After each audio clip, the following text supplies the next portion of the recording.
Hello. So today I was just going to go ahead and do my video about just the last two customers that I had. I was promoting my channel to them because, you know, as I plan to do a video on, I have a long-term vision for just using the money from my channel as a starting point for something bigger.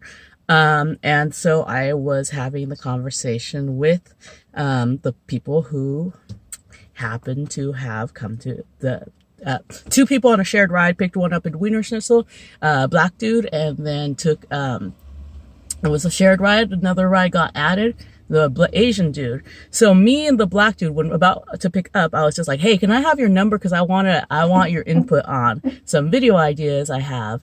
And he is so nice. I told him, you know, you would have a percentage of the profits. And he was like, oh no, I don't need the percentage. It's fine. And I was like, dude, I mean, what the heck? But then that got us off on a tangent about how, you know, our lives are good. We're happy with what we've accomplished. For me, I feel like I have more to accomplish, but if I didn't, if I died tomorrow, the fact that I got to go to Europe and Chicago and bond with my cousin Estela and Ruthie and Tarek, all the fun things that have happened. Oh, and the lady in the Paris Cafe, all that is wonderful. Like, I can't believe I'm so lucky to have had so many great experiences in one year.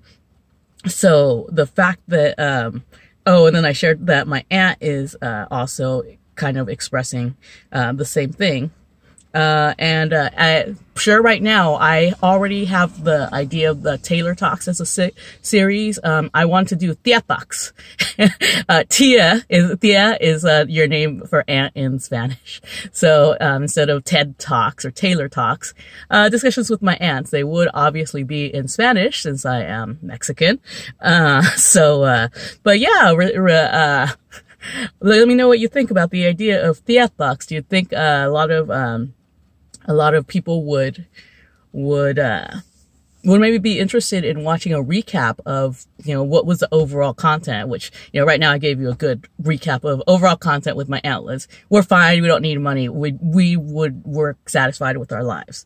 But anyway, so this gentleman, yeah, he didn't need any money, but I was just like, dude, I want you at the ground level of what I want, which is to use that initial money that I want from YouTube, from, you know, you guys watching this channel, to eventually have, you know, ethical, companies. And we started by talking about, the women's ride share, like a competitor to Lyft and Uber, and who we would accept rides from. So that's a whole separate topic, but he gave me some great input.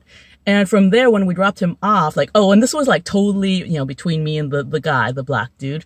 But then after that, I dropped him off, and me and the Asian dude had a good conversation. I pitched him my initial starting idea, with my eventual, hopefully, $1 billion organization, is the factory in Mexico. And I will like go into detail about that one soon, but I was saying that one is one that would eventually really do well to transfer to another, to, like, if it's successful in Mexico, go to somewhere else and become something somewhere else.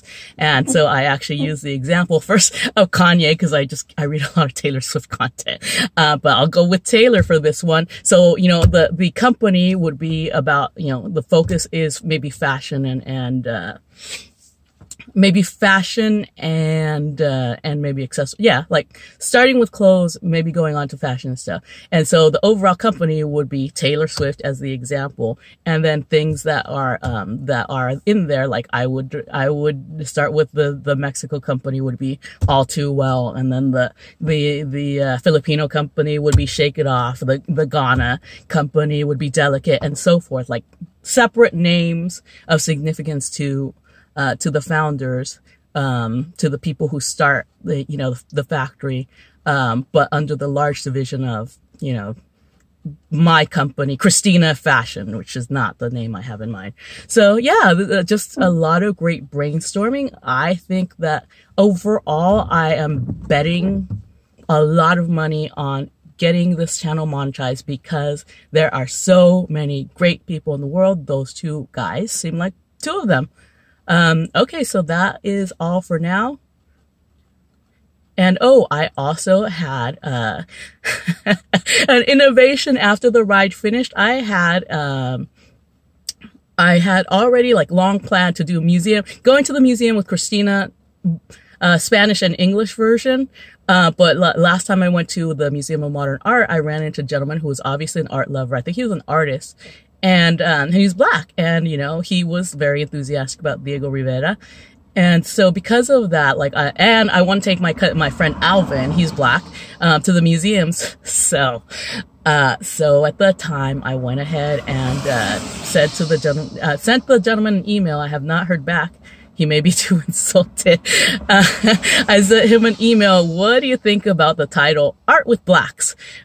Because it's like kind of just a summary, like Black people have a different relationship with art. I think every race and stuff, culture, whatever you want to call it, everyone has different pieces of art that they respond to. And overall, yeah, just the response, I think maybe that I might make that a poll for sure. I'm going to discuss it with Alvin because he cracks me up sometime. And yeah, Alvin's a real cool dude. And, yeah, maybe, and oh yeah, that's another thing that, you know, that, this gentleman and I talked about, you know, Black Twitter. It's huge right now. Twitter is in disarray because of Elon Musk. But that Black Twitter is a whole network. So if I could get my videos noticed on Black Twitter and get Black people to promote all the content that I plan to make starting with stuff with Alvin and maybe with this guy, because he's got an organization he's tied to. Like, who knows exactly, what video will go viral. Like, you know, right now I'm starting by focusing on Taylor Swift because she's so damn well known and I already have had so many conversations about her. But it could be the Black stuff that makes me famous. I don't care. I don't care about the fame. I don't care about I do care about the money, but I don't care about myself keeping the money. I care about using the money to do a lot of good and hopefully getting to the goal of some real wholesome, great content, thought-provoking content, but also, like, big goal right now, for sure, I really want to buy my grandparents' house.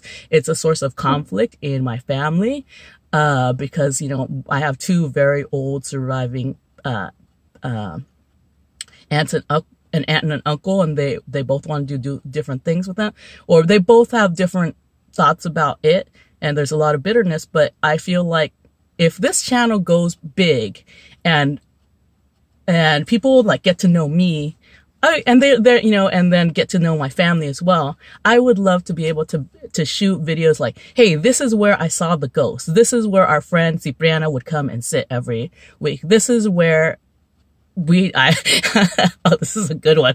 I would scare the fucking chickens. My family was always like, you're going to have a daughter just like you. You're going to be your punishment in life. Cause Armando and I, we were the terrorizers. So, yeah, those are whole separate stories. But that's the thing. Everybody has so many stories. I have so many ideas. I hope to eventually be able to share those ideas, my huge heart that I have, that I love all of humanity. And I think a lot of people love all of humanity. Part of my inspiration for thinking there's way more good people in the world than not. There's a lot of people who will spend a lot of extra money because they're good people. But that's because of Michael Franti, who I was first introduced to on Sarah and Vinny. But he became like my musician friend. I really like his philosophy, and he has a whole song like, hey, there's good in the world. No matter, you know, we have all these problems. There's no doubting it. They're all difficult, but there's still a lot of good people in the world. And hopefully with my channel, us good people can end up doing great things and maybe changing the world eventually. Who knows? I can only dream, and we can only hope. Bye-bye.